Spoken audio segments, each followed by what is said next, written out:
All right, we are here. Rachel's gonna be helping me out. We're gonna go through our exact snatch tutorial that we take new athletes through every time they come into the gym and wanna learn more about weightlifting. So we're gonna be starting with the snatch. First, we have to find our grip. So Rachel's gonna grab the bar with a hook grip. So she's gonna be closing her thumb underneath her fingers, okay? Then we're gonna set up, and to find that snatch grip, there's a couple different ways you can do it, but for our purposes, we're gonna set up and she's gonna put it right in the crease in her hip, okay? And she's gonna break a little bit at her hips. And that bar is right where we want it. Now, for example, if someone was gripping the bar too narrow, their thighs are gonna push that bar out. So go ahead and kind of move your thighs, narrow grip, yep. Okay, and now let's get it back out to snatch grip.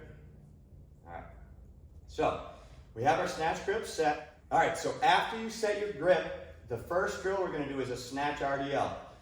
So Rachel's gonna stand tall with her chest proud. She's gonna push her hips back. That bar is gonna slide right down her thighs, and then she's gonna come back up. What we're looking for here, go ahead and do another rep. So we're looking for that nice arch in the back. She's keeping extension all throughout that lumbar and thoracic spine. Let's do one more. Good, okay. A lot of times what you'll see in an athlete, they'll come down and they'll round over a little bit, right? So now she has all that flexion through the spine. So come on back up. So we want to maintain that strong arch. So this is going to allow us to transfer all that power from the legs into the bar, okay? So that's our first drill, the snatch RDL. Second drill we're going to look at is the snatch pocket high pull. So we're going to start right in that hip position.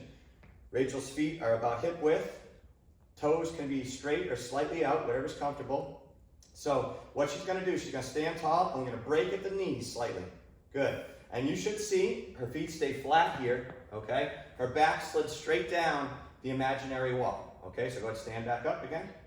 And so we're gonna break at the knees, back slides down that imaginary wall. So for pocket high pull, she's gonna push with her legs and then pull the bar high right up the shirt.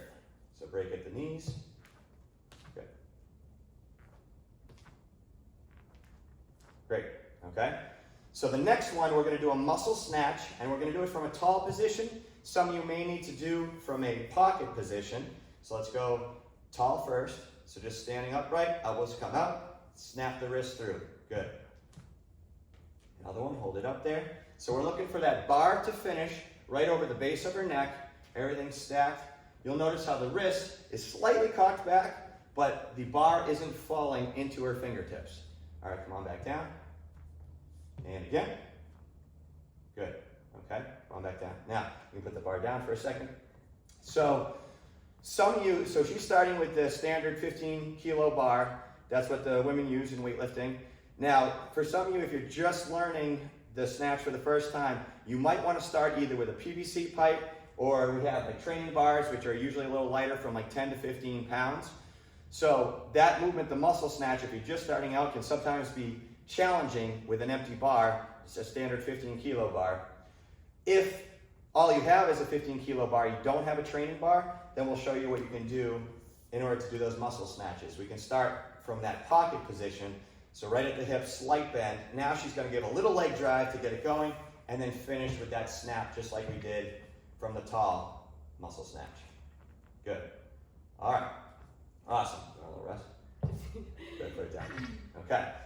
So the next drill we're going to be going through is just your overhead squat. So after that muscle snatch, Rachel will have that bar up overhead. She's going to set her feet in her squat stance. So whatever's comfortable when she's receiving the snatch. So press that bar up, head through, wrist through, and then she's going to squat down deep as you can, keeping that bar right over the base of the neck, right over that midfoot.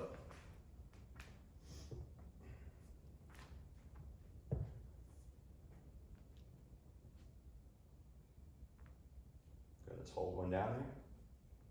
It helps a lot to kind of sit down in the bottom of that squat, let you open those hips up a little bit. Sometimes athletes will move their hips around like Rachel was just doing. Okay, go ahead, stand up. Awesome. So you'll notice, go ahead, put the bar down. Her feet kind of naturally found, they were a little bit straighter and then they naturally found a more comfortable stance.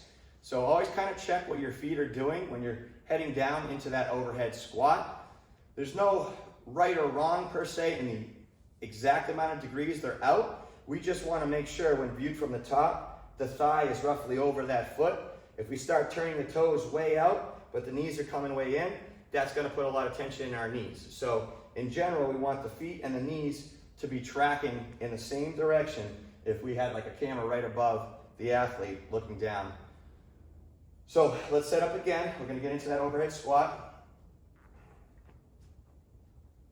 Now we're going to do a SOTS press. So she's going to bring the bar down to her shoulders and then press the bar up.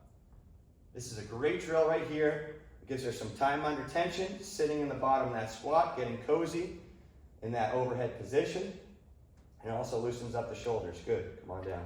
Awesome. Okay? So that's something you can do if you have trouble comfortably sitting in the bottom of that squat. A little, drill with the empty bar, that SOTS press on the shoulders can be very challenging. So if you have to start with PVC or a lighter training bar, you can do that. But keep in mind, when the bar is a little lighter, you're going to have this tendency to push the bar forward. So it's kind of like a give and take. A little weight allows you to get that proper position, bar over the base of the neck as you press.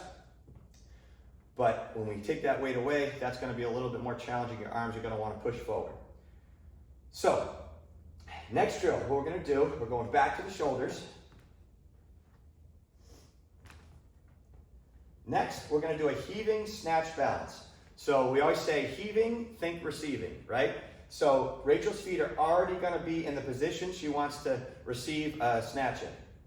So their feet are there. The feet are going to stay over that initial footprint. Sometimes you might see a little heel lift. That's okay. But what we shouldn't see is the shuffling out of the feet in order for her to get under the bar, okay? So we're going to get a little dip drive into that heaving snatch balance. Great, okay? And kind of pick up speed as you go. Good. One more. Great, okay? Go ahead and put the bar down. So the heaving snatch balance, that's a great drill to build the confidence getting under the bar quickly. You'll notice that rep to rep, Rachel picked up the speed a little bit so that she was able to get under even faster than when she first started. So that lets you kind of get the confidence. It's less complex than a full snatch, which we'll get to, but it lets you practice and rehearse getting underneath that bar quickly, which is really important in order to properly execute our lifts. Okay, so now we're going to go back to the shoulders for a very similar drill. We're going to do the snatch balance now. So for a snatch balance, her feet will be shuffling out. They're going to start in our pulling position, so about hip width, and you'll see them shuffle out just a little bit to shoulder width.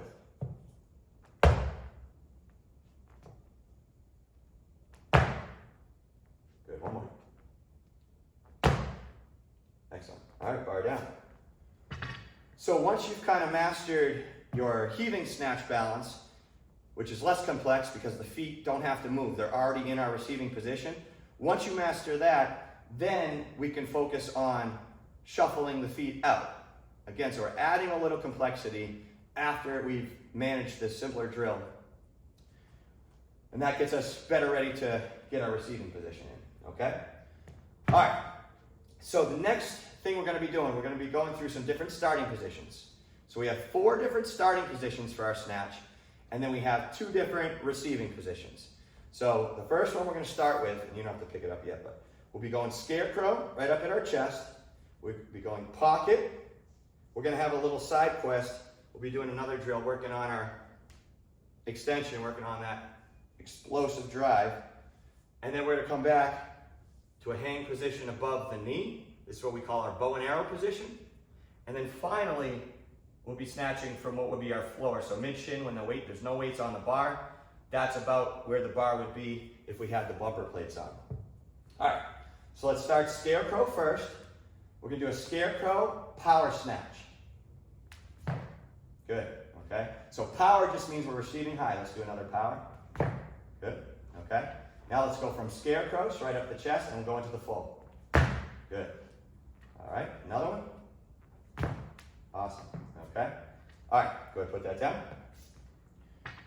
So you'll notice how when Rachel was setting up, this is, again, pretty challenging sometimes, even with the empty bar, holding that bar right at your chest, and you'll notice she was snapping underneath without any dip and drive. It's going to be tempting, especially from that scarecrow position, to get a little dip and drive to get the bar going. But the idea and the intent of the drill is to work on pulling underneath that bar. So that should be your goal when you're setting up from scarecrow, to avoid that dip and drive and just pull under that bar fast, okay? All right, so the next one is our hip position, so that pocket. So we're gonna sit, she's gonna break at the knees like her back's against the wall. And again, you'll see no extra dip from there, that's all she gets. And then she's gonna snap that bar into a power snatch right up overhead. Good, okay, get set. Good, okay, now we're gonna go into that full snatch. Good. Nice. Okay, come on down. So a common error we'll see here is, one, you'll want to get that extra dip, okay? Or two, you'll see that the athlete just kind of drops underneath without making that full extension. So even though there's only a little bit of extension left on the table, we still want to get that pop and that pull under, okay? So Rachel did a good job of that. So next position we're going to slide down to is above the knee. So go ahead and slide down above the knee. This is what we call a bow and arrow position. So if you kind of picture the analogy, so her back and thighs, that's like the string of the bow. The arms are the bow itself, and the arrow is the bar. So when she slides back, we want tension in the string, right? So her hamstrings and back all have tension. If she were like knees forward a little bit, right? Now that tension is gone. You feel like the lack of tension in the hamstrings, right? So she just lost the tension in her backside. So that's gonna kind of reduce the amount of power she's able to put into that bar. So we stand up, okay, slide back down to that bow and arrow position. Good, now she's got great tension in the hamstrings and the glutes. She's gonna be able to put that power all into the bar, okay?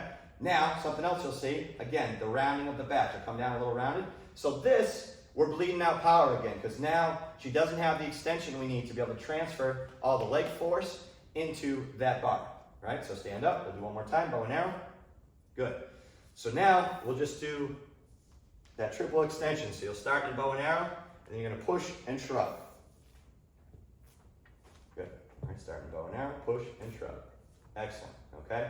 So you're seeing there, right? A lot of people use that term triple extension. So ankles, knees, and hips are all extended. She's nice and tall. Go ahead, put the bar down and take a little breather, okay? Another problem you'll have with a lot of athletes, right, is they'll kind of lay back and they'll open up this way. That's gonna feel explosive because you're moving a lot, but that's not gonna do much to drive that bar vertical. And a lot of times you're gonna end up looping the bar around, okay? So Rachel did a great job applying that vertical force, getting tall, and that's gonna allow her to put the maximum power into that bar. All right, you ready? Try to give it a little breather. Okay, so now we're gonna slide down the bow and arrow above the knee, and we're gonna power snatch from there. Good. Nice. Okay, let's do the full. Great. All right, come on down. Okay. Good, so this next part can be a little challenging. Again, if you're first learning the lifts, navigating the knee can be a problem area for a lot of people. So what we want to do, we're going to set up, you're going to slide right down your thighs. It's like that RDL we opened up with.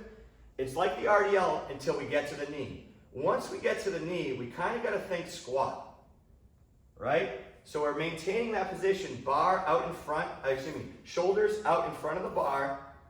And as we cross that knee, we maintain that position, shoulder out in front of the bar. You'll notice feet are going to stay flat, okay? What will happen with some people is they'll just turn it into a RDL where they'll just keep sliding, right? So the knees won't bend at all. And so that kind of sets you up again to be in a challenging position in order to lift the bar from the floor. So let's set up, grab that bar. We're going to slide down. She's got the bow and arrow. Now see how she squats, right? So when she crosses the knee, her hips and shoulders rise together. Okay, so let's cross that knee. Yeah, that's okay. Yeah. So let's just work on crossing the knee. All right, so notice as she crosses, I come up to that bow and arrow position. Yeah. Okay. So we'll see hips and shoulders rising together, right? Okay. Good. Okay, so stand up. We'll slide right down to our hang position as if we're lifting from the floor. All right. Now, give me a power snatch. Good.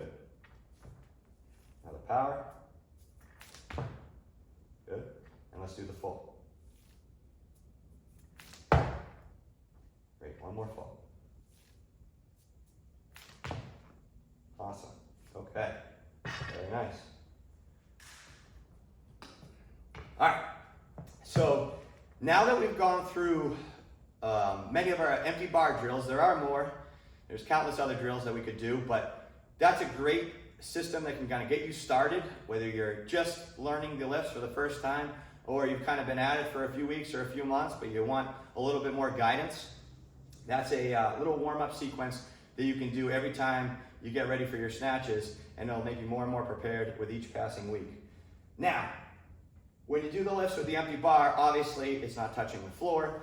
In competition, if you ever have a desire to compete, you're going to be lifting from the floor. So we have these bumper plates on here just to feel what it's like when we're lifting the bar off the ground. So now we'll just do a couple snatches. So Rachel's going to set up with her feet right under the bar. She get that hook grip just like we're practicing.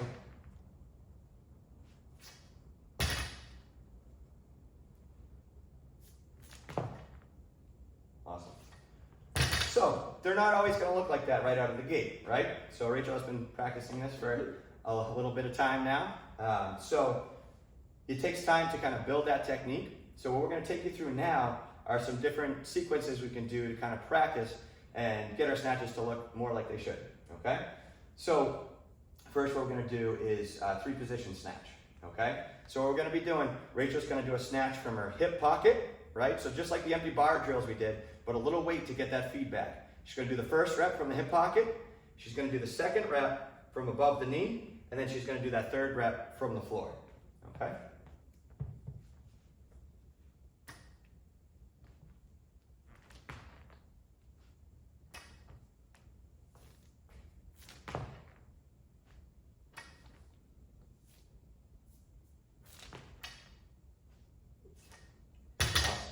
Okay, so that is a great sequence right there. When we start from our top down, right, when we're starting at the hip there, that's taking away some complexity, just like we did with some of those earlier drills like the snatch balances. She doesn't have to worry about the lift, getting the bar from the floor all the way up to our hip, right? It's already at her hip, and she can just focus on that aggressive finish and the explosion and that quick turnover pulling underneath that bar. Hopefully, her body ingrains that feeling, right? So she doesn't have to think as hard. That's the goal with a lot of these drills, take away the thinking.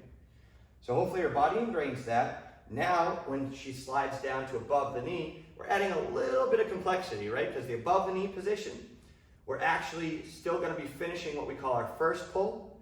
We've talked about that a little bit in a prior video, but she's going to be finishing her first pull and then getting into that second pull, that violent explosion, right? So it makes it a little bit more challenging, but we still don't have to navigate the knee. So when she gets that second rep in, we've added a little complexity, another layer. Hopefully her body has remembered that, so that when she goes down to the floor, all she really has to focus on is getting that good position to above the knee, and then her brain already stored from the previous reps how to complete the rest of the lift, okay? That's not always how it works out, but that is our intention when we do a type of complex like this that involves 3 different starting positions, okay? So we can also kind of replicate what we just did by lifting from blocks. So let's say, you're pretty good from above the knee position, but that crossing the knee is really challenging. We can do a snatch where we're kind of above the knee or just below the knee, so you can work on transitioning through the knee. So that's something you can incorporate into your training. Not every gym has blocks, so if you don't, you can do the hang like we did above the knee. You can slide down to below that knee, okay, and then work your way down, even what we call floating. Let's do a floating snatch, okay, where you're just off the floor ever so slightly. So she's going to come all the way down to that bar. Those bumpers are just barely off the floor, then she's going to snatch from there. Great, okay, good. Go ahead and put it down, okay? That variation is great because it allows you to basically feel what it's like to have all that tension in the backside of the body, because when we start from that top down, we're loading the backside a little bit more effectively. So you can feel that tension while also still just about being in your start position. If we're an inch off the ground, it's going to feel very similar to being on the floor. Because one of the issues that people have, right, is when they get down on the ground, go ahead and sit them like, if some people are a little tight, so let's say our hips are tight and our back's tight, they're going to set up and they're going to be a little rounded, so just kind of have your back rounded a little bit. Let's still pull your hips down, but yeah, down a little bit more, okay? So she's got good mobility, so this is hard for her to not do it properly. But yeah, so basically some people will round this out a little bit. Yeah, would be a little bit more rounded, even if she got her head up, but the back was rounded, right? You can see how that looks uncomfortable. She's not comfortable in that position. Okay, go ahead, stand up. Right, so if you don't quite have the mobility to lift from the floor, either incorporating the hang variations, so from above the knee, from below the knee, or floating, working your way down towards the ground, over time, you'll get that mobility to get down deep in that starting position. If you work those drills, in addition to working the overhead squats that we did, the SOTS press that we did, that's gonna get you way more comfortable with that being down that deep squat, whether it's in a receiving position or during our start.